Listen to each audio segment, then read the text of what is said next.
Jemaat yang dikasihi Tuhan, selamat malam. Kita boleh menerima keselamatan serta masih diberi nafas kehidupan dan diberi kesempatan untuk menikmati satu hari lagi untuk beraktivitas. Itu semua semata-mata hanya karena anugerah Tuhan. Oleh karenanya, mari berdiri, menyatakan ungkapan syukur kita dengan beribadah padanya. Dengan penuh sukacita, kita bernyanyi dari Kidung Muda-Mudi 3, bait pertama, kedua, dan ketiga.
Jemaat, mari kita berdoa. Allah Bapa dalam kerajaan surga, kami mengucap syukur atas anugerah keselamatan melalui Putra-Mu Tuhan Yesus Kristus. Bahkan hingga saat ini kami masih diberi kesempatan menjalani kehidupan ini. Saat ini kami akan bersekutu menghadap hadirat-Mu dalam ibadah di rumah kami masing-masing. Kiranya ibadah ini boleh berkenan di dalam nama Bapa, Anak, dan Roh Kudus. Amin. Jemaat dipersilahkan duduk. Jemaat Tuhan, mari kita lantunkan lintani pujian secara silih ganti dari Mazmur 51 ayatnya yang pertama sampai dengan ayatnya yang keempat. Pujilah Tuhan, hai jiwaku. Pujilah namanya yang kudus, hai segenap batinku. Pujilah Tuhan, hai jiwaku. Dan janganlah lupakan segala kebaikannya. Dia yang mengampuni segala kesalahanmu, yang menyembuhkan segala penyakitmu. Dia yang menebus hidupmu dari lubang kubur, yang memahkotai engkau dengan kasih setia dan rahmat. Jemaat Tuhan, mari kita bernyanyi dari Gita Bakti 6, baitnya yang pertama dan baitnya yang ketiga. Di dalam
Jemaat yang dikasihi Tuhan, mari kita berdoa untuk memohon tuntunan Roh Kudus dalam pemberitaan firman malam hari ini. Kita berdoa. Bapa yang penuh kasih, kami rindu untuk mendengarkan firman-Mu melalui bacaan Alkitab dan perenungannya. Bimbinglah kami dengan Roh-Mu yang kudus, agar dengan hikmat-Mu kami dapat memahami firman-Mu dan termotivasi untuk melakukannya dalam hidup yang Tuhan masih percayakan untuk kami jalani.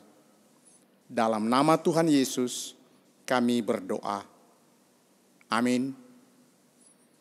Jemaat yang dikasihi Allah, mari berdiri untuk membaca Alkitab yang terambil dari Imamat pasal 4 ayatnya yang ke-13 sampai dengan ayatnya yang ke-21.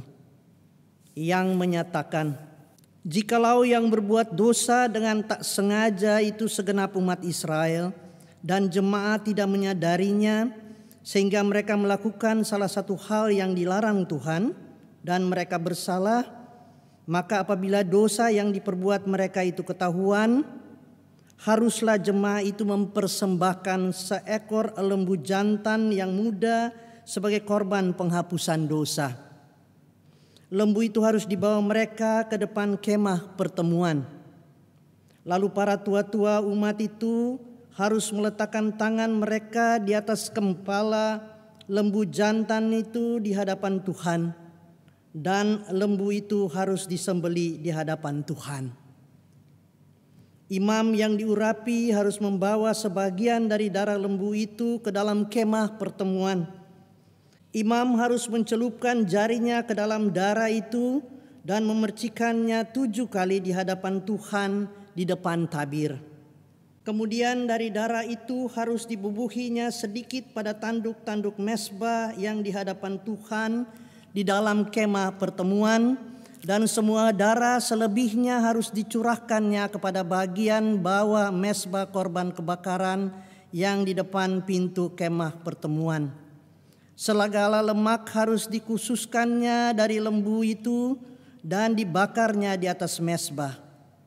Beginilah harus diperbuatnya dengan lembu jantan itu, seperti yang diperbuatnya dengan lembu jantan korban penghapusan dosa.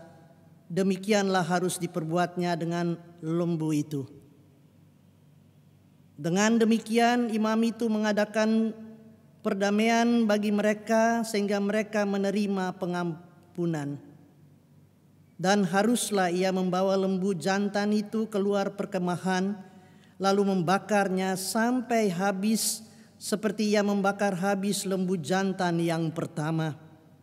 Itulah korban penghapus dosa untuk jemaah. Demikianlah pembacaan Alkitab. Haleluya.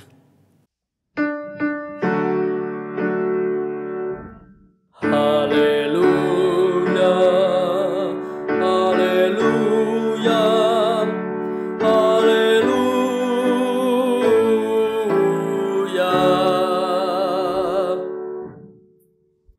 Bapak, Ibu, saudara-saudara yang dikasihi Tuhan, selamat malam. Puji Tuhan, malam hari ini kita kembali boleh beribadah bersama dengan keluarga di rumah kita masing-masing dengan panduan streaming YouTube yang diadakan oleh gereja kita GPIB Gloria Bekasi. Malam ini kita akan merenungkan kebenaran firman Tuhan melalui bacaan Alkitab tadi yang terdapat dalam Perjanjian Lama, kitab Imamat pasal 4 ayat 13 sampai dengan 21, sesuai bacaan Sabda Bina Umat hari ini yang diberi judul Kurban Penghapus Dosa Dunia. Bapak, Ibu, saudara-saudara yang dikasihi Tuhan, kitab Imamat mulai ditulis kurang lebih tahun 1445 sebelum Masehi Dan kitab ini ditulis oleh Nabi Musa. Kitab Imamat berhubungan sangat erat dengan kitab Keluaran. Dalam kitab Keluaran dicatat bagaimana bangsa Israel dibebaskan dari Mesir dan kemudian menerima hukum Allah dan kemudian kembali membangun kemah suci sesuai dengan keinginan Allah sendiri.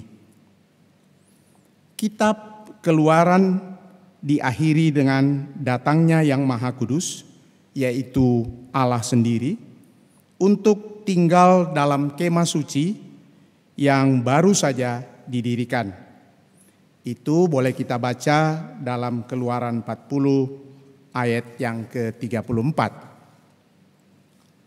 Kitab Imamat ditulis untuk mengajar bangsa Israel dan para imam perantara mereka mengenai cara menghampiri Allah melalui darah pendamaian dan untuk menjelaskan standar kehidupan kudus yang ditetapkan Allah bagi umat pilihannya. Sebagian besar kitab Imamat ini dianggap sebagai buku panduan pelaksanaan kurban dan upacara pembersihan atau pengudusan, yaitu upacara yang membedakan Israel sebagai umat Allah yang kudus. Kitab Imamat dimulai dengan peraturan mengenai korban dan pelayanan kepada Tuhan yang harus dilaksanakan di kemah suci. Dalam kitab Imamat kita belajar bahwa dosa harus ditindak dan bahwa Allah menuntut hidup yang kudus. Dalam hal ini umat Allah harus berbeda dengan umat penyembah berhala dan berbagai petunjuk khusus tentang kekudusan dan perilaku moral yang dapat diterapkan dalam banyak hal pada masa kini. Kitab Imamat memberitahukan bahwa umat yang berdosa dilayakkan untuk mendekati Allah yang kudus dan bagaimana mereka diarahkan untuk hidup kudus. Untuk mengadakan pendamaian bagi dosa mereka, Tuhan menentukan serangkaian kurban persembahan dan hal ini memuncak pada kurban yang dipersembahkan oleh imam besar. Jika seseorang mengabaikan ketentuan dan ketetapan ini, maka hukumannya sangat berat. Inti dari teologi kitab Imamat adalah Yahweh, Allah yang berdiam bersama bangsa Israel adalah Allah yang kudus. Karena itu bangsa Israel harus kudus. Bapak Ibu, saudara-saudara yang dikasihi Tuhan, pokok permasalahan yang digumuli dalam perikop bacaan kita, yaitu Imamat pasal 4 ayat 13 sampai 21 adalah yang pertama ayat 13 sampai 14 tentang kesalahan yang dibuat oleh umat tanpa sengaja. Bila umat Tuhan tanpa sengaja melakukan dosa dalam bentuk ketidaktaatan terhadap apa yang dilarang Tuhan dan kesalahan itu ketahuan, maka mereka wajib membawa persembahan kurban penghapus dosa. Kurban penghapus dosa bagi kesalahan umat sama dengan kurban penghapus dosa seorang imam yang diurapi. Dan keduanya lebih berat daripada kurban bagi rakyat jelata. Imamat 4 ayat 27 sampai 35. Hal ini menunjukkan bagaimana beratnya tanggung jawab moral seorang imam di hadapan Tuhan dan umat juga mempunyai konsekuensi yang harus ditanggungnya jika mereka berbuat salah. Dalam Perjanjian Lama, berulang kali kita melihat berbagai bukti penyimpangan kehidupan umat karena tidak adanya teladan dari pemimpin mereka. Karena itu, tidak heran Tuhan menuntut kurban yang sama sebagai bentuk tanggung jawab yang sama, baik dari seorang imam maupun dari seluruh umat ketika sebuah dosa dibuat. Ini adalah pelajaran penting bagi setiap orang yang mengemban kepemimpinan rohani, di mana Tuhan menuntut tanggung jawab yang lebih besar terhadap pemimpin-pemimpin rohani. Yang kedua, ayat 15 sampai dengan 18 bacaan kita, tata cara pelaksanaan kurban penghapus dosa untuk umat maupun imam adalah sama, yakni lembu harus disembelih di hadapan Tuhan, dan kemudian ada ketentuan-ketentuan lanjut yang harus dilakukan oleh imam sesuai penjelasan ayat-ayat tersebut. Yang ketiga, ayat 19 sampai 21, tata cara pelaksanaan kurban penghapus dosa berbeda dengan kurban bakaran dalam Imamat pasal 1, di mana kurban bakaran dibakar di atas mezbah, sedangkan kurban penghapus dosa dalam Imamat pasal 4 ini harus dibawa ke suatu tempat yang tahir, yang suci, yang bersih di luar perkemahan dan dibakar habis di sana sampai selesai. Ini adalah gambaran Kristus yang menjadi kurban penghapus dosa dunia. Kristus yang tidak berdosa dijadikan berdosa karena kita.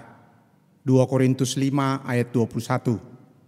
Dia menderita di luar pintu perkemahan bagi kita. Ibrani 13 ayat 11 sampai 12. Bapak Ibu, saudara-saudara yang dikasihi Tuhan, setiap kesalahan dan dosa yang diperbuat pasti akan mendapat konsekuensinya. Baik kesalahan itu dilakukan secara sengaja ataupun tidak. Dosa adalah perbuatan yang membuat putusnya hubungan kita dengan Tuhan Allah. Roma 3 ayat 10 mencatat bahwa tidak ada yang benar, seorang pun tidak. Kemudian Roma 6 ayat 23 menyatakan, sebab upah dosa ialah maut, tetapi karunia Allah ialah hidup yang kekal dalam Kristus Yesus Tuhan kita. Hal ini berarti bahwa kurban-kurban penghapus dosa akan terus-menerus dipersembahkan oleh umat Israel.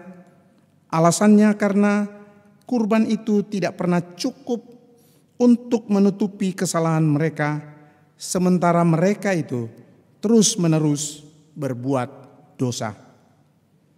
Bapak, Ibu, saudara-saudara, kita bersyukur bahwa Tuhan Yesus bersedia untuk menjadi kurban penghapus dosa dunia. Kurban yang Tuhan Yesus persembahkan adalah satu kali untuk menebus dosa-dosa kita, dan itu cukup untuk sampai selama-lamanya. Karena itu orang percaya harus yakin bahwa hidupnya aman di dalam Dia. Yesuslah korban penghapus dosa dunia. Dia melakukannya karena Dia sangat mengasihi dunia ini. Yohanes 3 ayat 16. Bapak, Ibu, saudara-saudara yang dikasihi Tuhan, saat ini gereja kita sedang menjalankan kegiatan pengumpulan sumbangan berupa natura dari jemaat untuk dibagikan kepada jemaat dan warga di sekitar gedung gereja kita yang terkena dampak dari pandemi COVID-19 yang sedang melanda negara kita saat ini. Kami mengajak dan menghimbau seluruh jemaat untuk ikut berpartisipasi dalam membantu kegiatan ini. Kita yang beriman kepada Yesus Kristus hendaknya hidup dengan penuh tanggung jawab, di mana kita juga boleh menjadi saluran berkat bagi sesama. Mari kita mensyukuri pengorbanan Kristus di atas kayu salib dengan hidup kudus berdasarkan pengudusannya yang sudah dilakukan oleh Yesus Kristus sendiri. Tuhan memberkati kita. Amin.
Jemaat yang dikasihi Tuhan, mari kita naikkan doa syafaat kita.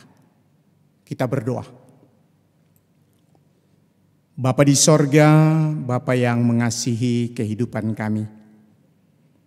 Kami bersyukur dan berterima kasih karena kami boleh ada dalam persekutuan ibadah keluarga di rumah kami masing-masing melalui panduan streaming YouTube yang boleh disediakan oleh gereja kami. Kami bersyukur dan berterima kasih Bapa, karena kami juga boleh membaca dan merenungkan kebenaran firman Tuhan malam hari ini. Dari tempat ini, Kami mau berdoa untuk pemerintah dan bangsa kami. Kami berdoa untuk Bapak Presiden Jokowi beserta seluruh aparat pemerintahan yang ada, mulai dari pusat sampai ke daerah-daerah. Tuhan kiranya memberikan kekuatan, kesehatan, kemampuan dalam menjalankan roda pemerintahan. Juga hikmat Tuhan agar mereka hidup takut akan Tuhan, agar dalam menjalankan roda pemerintahan ini mereka boleh memberikan rasa aman, bahkan boleh memberikan kesejahteraan bagi seluruh rakyat Indonesia.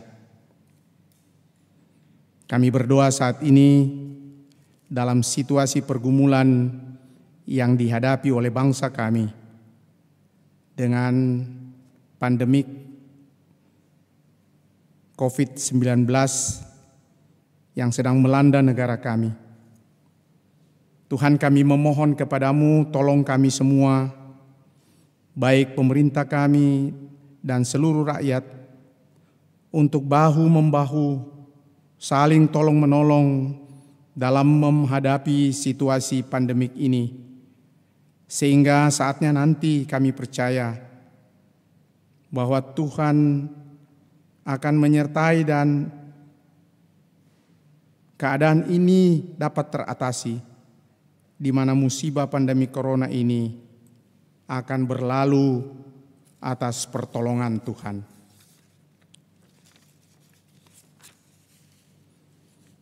Kami berdoa Tuhan untuk Gereja Protestan di Indonesia bagian Barat secara keseluruhan, mulai dari sinode, mupel-mupel, dan seluruh jemaat, agar gereja kami ini juga dapat berperan aktif dalam membantu pemerintah untuk turut serta dalam mengatasi pandemi COVID-19 ini.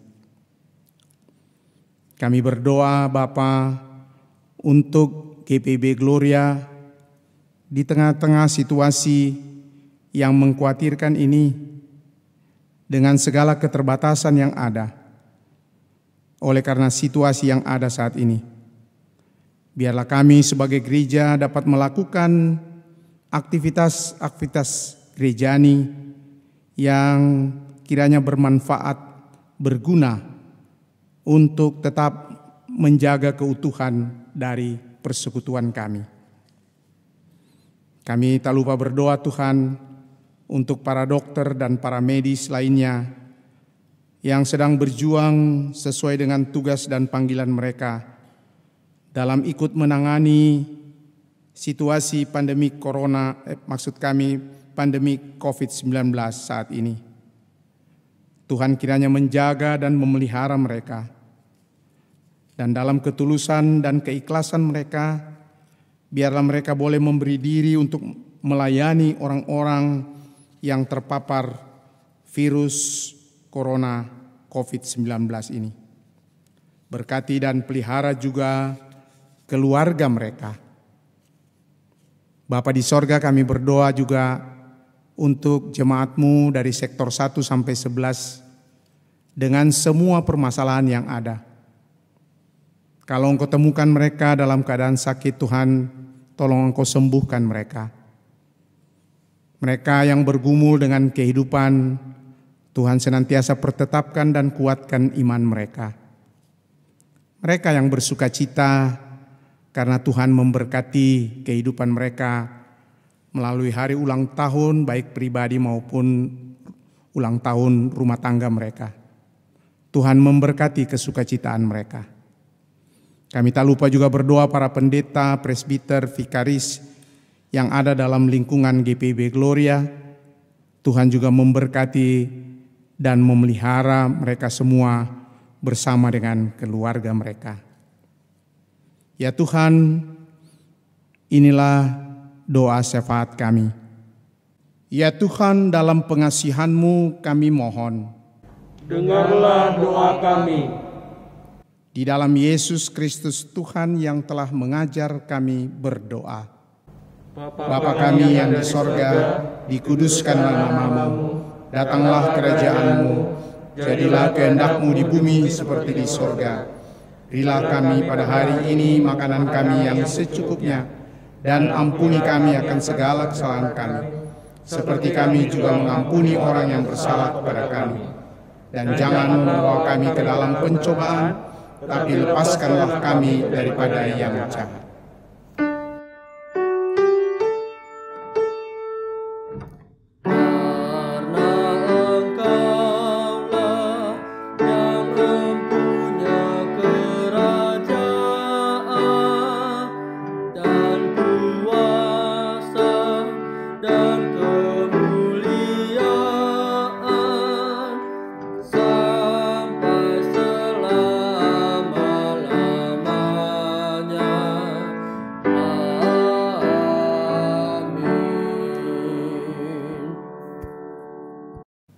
Jemaat Tuhan, mari kita bersyukur kepada Allah dengan memberikan persembahan syukur kepadanya.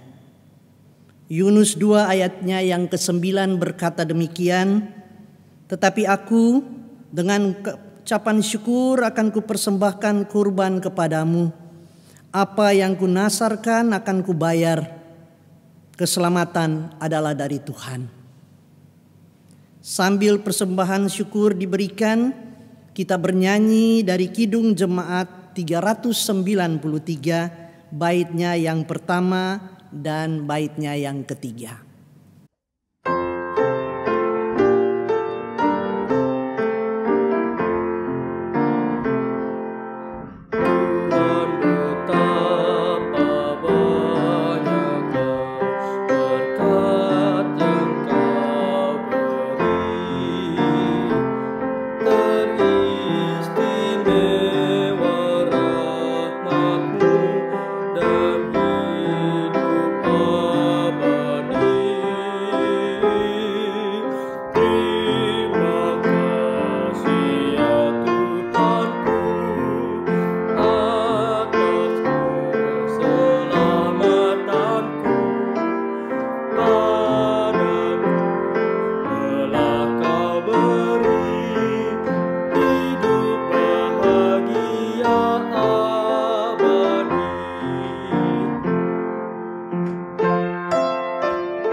Jemaat Tuhan, mari berdiri.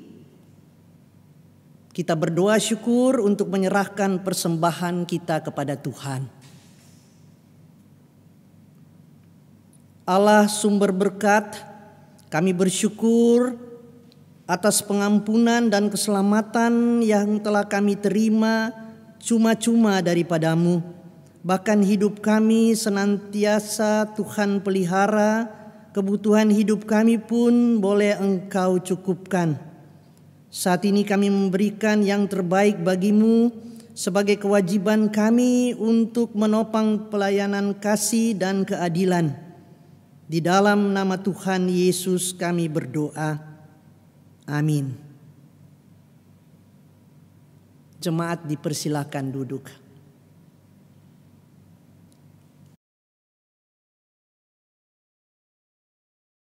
Jemaat, mohon perhatian untuk warta jemaat sebagai berikut. Sehubungan dengan dampak COVID-19 yang secara ekonomi dirasakan sebagian warga jemaat GPIB Gloria maupun warga sekitar gereja, maka bersama ini kami mengajak jemaat sekalian untuk saling membantu memberikan sumbangan berupa beras, minyak goreng, mie instan, dan susu kental manis. Sumbangan jemaat dapat diserahkan melalui korsek wakorsek atau bisa diserahkan langsung ke gereja. Atas perhatiannya kami ucapkan terima kasih. Bapak Ibu, saudara-saudara yang dikasihi Tuhan, Pendeta Eka Dharma Putra dalam bukunya yang berjudul 365 Anak Tangga Menuju Hidup Berkemenangan mengatakan bahwa dalam Alkitab ada 365 kali ucapan Tuhan yang berkata, jangan takut.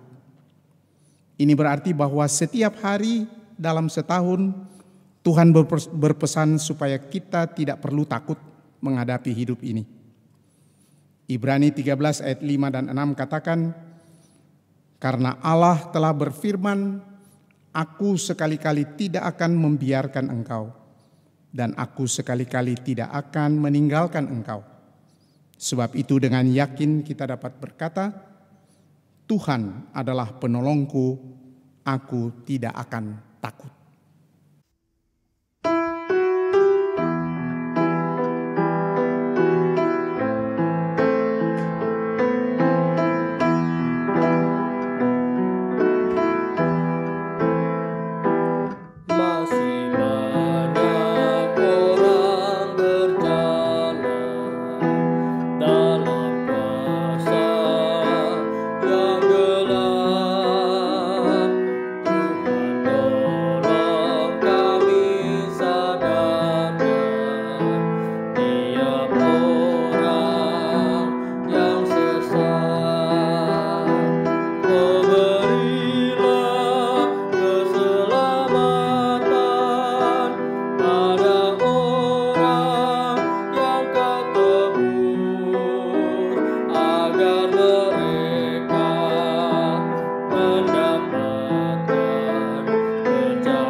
Bapak Ibu, saudara-saudara yang dikasihi Tuhan, arahkanlah hati dan pikiran kita kepada Tuhan dan terimalah berkat Tuhan. Anugerah Tuhan Yesus Kristus dan kasih Allah Bapa serta persekutuan Roh Kudus menyertai kita sekalian dari sekarang sampai selama-lamanya.